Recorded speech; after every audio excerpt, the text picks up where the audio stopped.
शरण शरण निर्विकल्प परम ब्रह्म पूर्णानंदमय हरि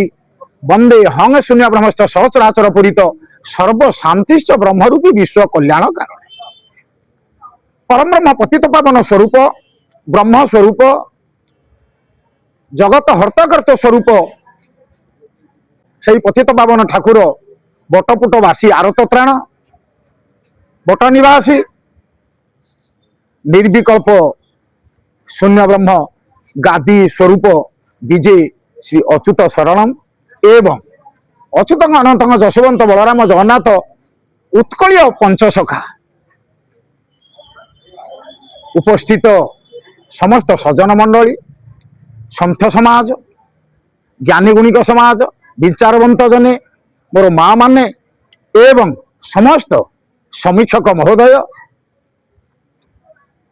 गोटे कथा मन पड़े जे सौर जगत पृथ्वी सौर जगत मध्य पृथ्वी श्रेष्ठ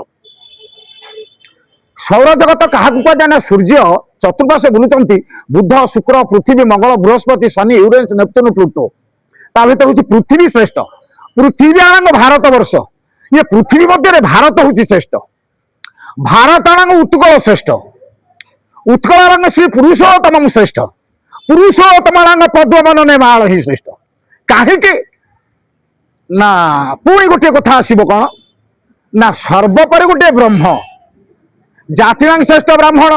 विद्यानांग श्रेष्ठ ब्राह्मण अस्त्राणांग श्रेष्ठ ब्राह्मण शास्त्राणांग श्रेष्ठ ब्राह्मण ये ज्ञानानांग श्रेष्ठ ब्राह्मण ये सबूर सारस्वत गोटे ब्रह्म सत्ता ये ब्रह्म सत्ता को जीव जगत को खोराकी जोगेबा पाई महापुरुष अच्युतानंदकर आविर्भाव ए विश्व जगत को कल्याण केवल भविष्य कथा नुहे वैदिक ठारू आरंभ करी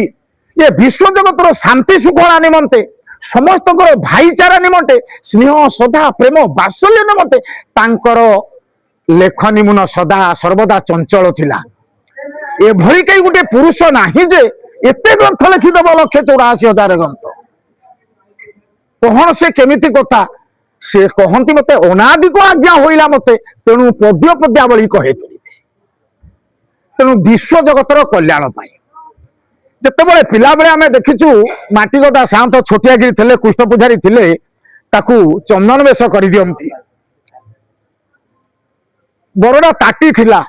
ताकू कही जन बदान्य ताकू टीण घर करदे आज ये विश्व जगत जमी पुरुषोत्तम धाम श्री जगन्नाथ सारा विश्व विदित